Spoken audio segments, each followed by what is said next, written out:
Hello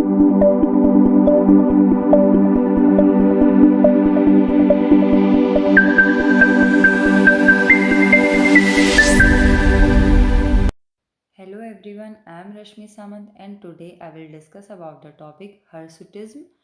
It is another type of disorder of sex hormone.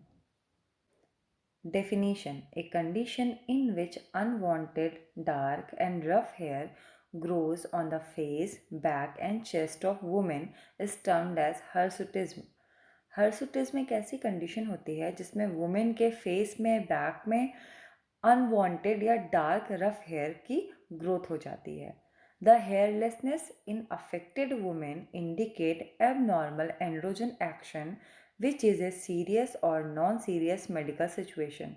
जो unnecessary hair growth हो जाती है women में, वो ये इंडिकेट करती है कि वुमेन की बॉडी में एबनॉर्मल एंड्रोजन का सिक्रीशन हो रहा है, जो कि एक सीरियस और नॉन सीरियस मेडिकल सिचुएशन हो सकती है.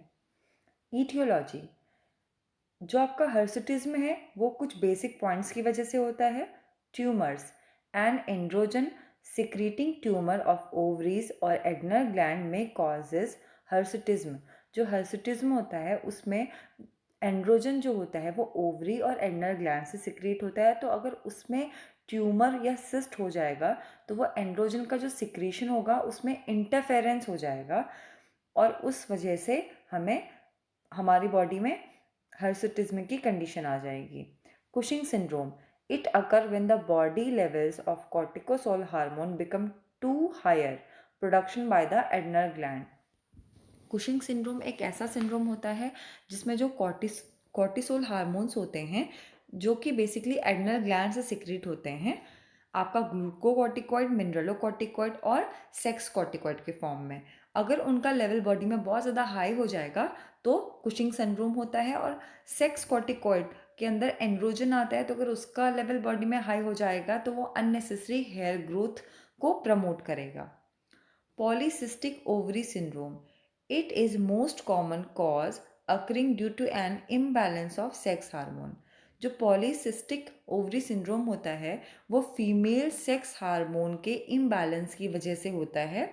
It result in irregular periods, obesity, infertility and formation of ovarian cyst. और ये क्या रिजल्ट करता है? बेसिकली जो फीमेल की बॉडी में जो मेंस्ट्रुअल साइकिल होती है वो डिस्टर्ब हो जाती है, हैवी ब्लीडिंग होती है, ओबिसिटी होती है, इनफर्टिलिटी कंडीशन होती है और ओवराइन सिस्ट का फॉर्मेशन हो जाता है.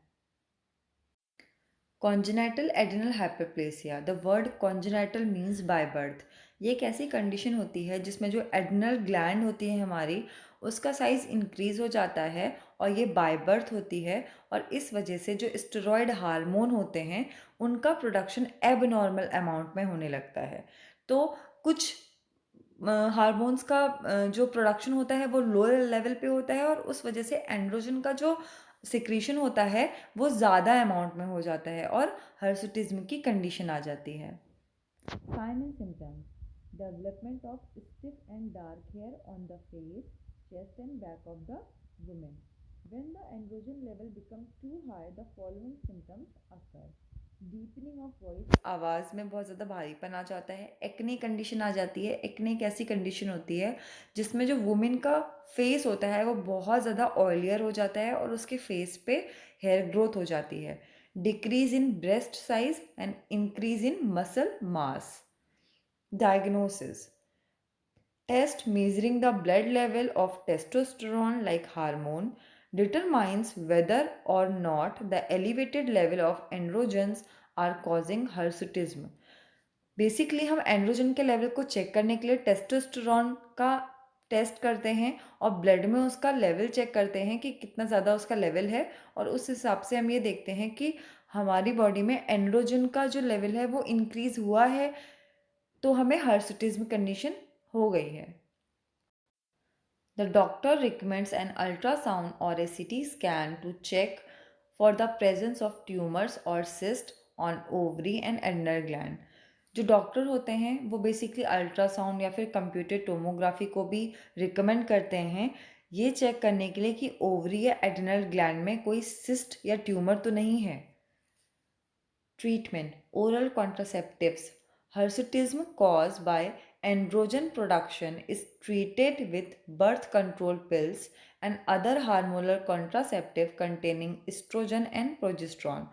जो हर्सुटिज्म कंडीशन होती है वो बेसिकली एक्सेसिव अमाउंट में एंड्रोजन के सिक्रीशन की वजह से होती है और उसको हम लोग ट्रीट कर सकते हैं जो भी हम लोग ओरल कॉन्ट्रासेप्टिव मेडिसिन लेते हैं या फिर बर्थ कंट्रोल पिल्स लेते हैं उनका इनटेक करके. Anti androgen spironolactone act by blocking androgen from attaching to receptor in body. जो स्पायरोनोलैक्टोन मेडिसिन होती है वो बेसिकली जो एंड्रोजन के रिसेप्टर होते हैं वहाँ पे जाके अटैच होके उसको ब्लॉक कर देती है ताकि जो एंड्रोजन होता है वो वहाँ पे जाके इजीली बाइंड ना हो पाए. Topical creams. Topical creams are used over the affected area to slow down the growth of new hairs. कुछ टॉपिकल क्रीम्स का हम लोग यूज़ करते हैं जहाँ पे भी हमारी बॉडी में अनवांटेड हेयर ग्रोथ हो रही होती है उसको रिमूव आउट करने के लिए हम लोग टॉपिकल क्रीम्स लगाते हैं और वहाँ पे फिर से न्यू हेयर ग्रोथ ना हो ये उस चीज़ को प्रमोट करता है. कुछ प्रोसीजर्स होते हैं जैसे फॉर एग्जांपल है इलेक्ट्रोलिसिस. इसमें क्या हम करते हैं कि एक टिनी नीडल को लेते हैं और उसको जहाँ पे भी हमारी बॉडी में अननेसेसरी हेयर ग्रोथ हो रहा होता है वहाँ पे हम उसको हेयर फॉलिकल्स के पास लेके जाते हैं और थ्रू द इलेक्ट्रिक करंट के इमिट करने की वजह से हम उसको वहाँ पे जो है डैमेज कर देते हैं. Laser therapy. The laser beam, high concentrated light, is passed over the skin to damage the hair follicles and prevent the growth of hairs. जब कभी कभी बॉडी में बहुत ज़्यादा या फेस पे बहुत ज़्यादा अननेसेसरी हेयर्स हो जाते हैं तो उस चीज़ की ट्रीटमेंट करने के लिए हम लोग लेज़र थेरेपी करते हैं. इसमें क्या करते हैं कि हाई कंसनट्रेटेड लाइट को हम लोग स्किन के पास आउट कराते हैं तो वो जो जितने भी हमारे हेयर्स होते हैं उनको डैमेज कर देते हैं और अननेसेसरी अदर हेयर्स आने से भी प्रिवेंट करते हैं. नेक्स्ट पॉइंट है प्रिवेंशन. हर्सुटिज्म के कंडीशन को कंट्रोल करने के लिए हमें ओबेसिटी वाली कंडीशन को एराइज नहीं करना चाहिए तो हमें उसके लिए वेट लॉस करना चाहिए, रेगुलर एक्सरसाइजेस करनी चाहिए और एक हेल्दी और बैलेंस डाइट को लेना चाहिए. कॉम्प्लिकेशन. अगर हमारे बॉडी में अननेसेसरी हेयर ग्रोथ हो जाएगा तो हम थोड़े से सेल्फ कॉन्शियस हो जाएंगे और उस वजह से हमें डिप्रेशन भी हो सकता है.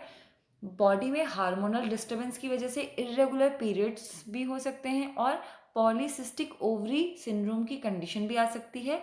इन द फीमेल्स इनफर्टिलिटी भी कॉज हो जाती है. Thank you.